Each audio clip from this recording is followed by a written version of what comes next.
ডাইনিটা বস্তা কাঁধে করে নিয়ে তার বাড়িতে ফেরে। এটা রাখ, আজ আমি ভীষণ ক্লান্ত হয়ে আছি। তাহলে আজকেও আমাদের ওই বনের পশু খেতে হবে? আরে না, আগে বস্তাটা খুলে দেখ। টুনি তখন বস্তাটা খোলে। এসব কি? আমরা কি শুধু লতা পাতা আর পাথর খাবো নাকি রাতে? কে বলছিস এসব? আমি তো একটা সুন্দর নাদুস টুদুস গোলগাল ছেলেকে ধরে নিয়ে এসেছিলাম। এই পাথর আর লতা পাতা কিভাবে এলো? তাহলে মনে হয় বাচ্চাটা বস্তা থেকে পালিয়ে গেছে। আমারও তাই মনে হয়। আমি যখন নদীর পাশে জল খেতে গেছিলাম তখনই মনে হয় বাচ্চাটা পালিয়েছে। আমি এক্ষুনি ধরে নিয়ে আসছি। এই কথা বলে ডাইনিটা সেখান থেকে চলে যায়। পরদিন সকাল হলে গ্রামবাসীরা একসাথে জড়ো হয়ে ফন্দিয়াতে কিভাবে সেই ডাইনিটাকে ধরা যায়। ডাইনিটা তখন গ্রামে ঢুকে দেখতে পায় গতকালের ধরা সেই বাচ্চা ছেলেটা সেখানে দাঁড়িয়ে রয়েছে। ও, তাহলে এই ছেলেটা এখানে। আমি আজকে ওকে অবশ্যই হত্যা করব।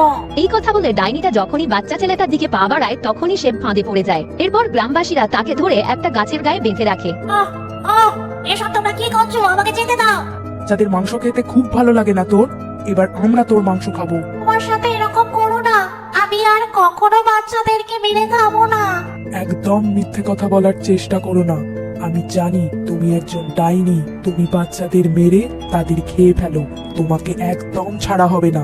এই কথা বলে গ্রামবাসীরা ডাইনিটার গায়ে আগুন ধরিয়ে দেয়। আগুন লাগিয়ে দিলে রাক্ষসী চিৎকার করে বলে, তোমরা আমার গায়ে আগুন ধরিয়ে দিলে, কিন্তু তোমরা জানো না একটা ডাইনি কখনো এই আগুনে মরে না।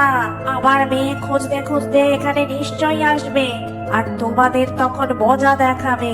তোমরা কেউ বাঁচতে পারবে না। ও, তাহলে তোমার একটা মেয়েও আছে? ঠিক আছে, সেও এখানে আসুক, আমরাও তাকে পুড়িয়ে মারবো।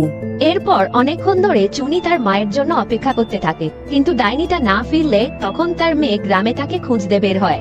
চুনি তার মাকে খুঁজতে খুঁজতে গ্রামের মধ্যে এসে ঢোকে। তারপর সে হঠাৎ দেখতে পায় তার মাকে গাছে বেঁধে রাখা হয়েছে। সে তার মায়ের কাছে যেতে গেলেই সেও ফাঁদে পড়ে যায়। তারপর গ্রামবাসীরা ডাইনির মায়ের সাথে তার মেয়েকেও গাছে বেঁধে রাখে। গ্রামবাসীরা সকলে তখন চিন্তা করতে থাকে কিভাবে এই দুজনকে মারা যায়। ঠিক তখনই এক সাধু সেখানে এসে উপস্থিত হয়। কি হয়েছে? তোমাদের সকলকে এত চিন্তিত দেখাচ্ছে কেন? তখন গ্রামবাসীদের মধ্যে একজন সেই সাধু বাবাকে সমস্ত কথা খুলে বলে। সাধু বাবা সব কথা শুনে একটা মাটির পাত্র থেকে কিছু মাটি তুলে নেয় আর সেগুলো গ্রামবাসীকে দেয়, আর বলে, তোমরা এই মাটি হাতে নিয়ে ওই ডাইনি দুটোর গায়ে ছুঁড়ে মারো, আর তারপরে হনুমান চালিসা পাঠ করো। ওই ডাইনি দুটো ভস্ম হয়ে যাবে ছাইয়ের মতো। গ্রামবাসীরা সাধু বাবার কথা মতো হনুমান চালিসা পাঠ করে। তারপর সেই ডাইনি দুটোর উপর মাটি ছুঁড়ে দেয়। তাদের গায়ে মাটি ছোড়ার সাথে সাথে সেই ডাইনি দুটো পুড়ে ছাই হয়ে যায়। এভাবেই গ্রামবাসীরা সেই ডাইনিদের হাত থেকে রক্ষা পেয়েছিল।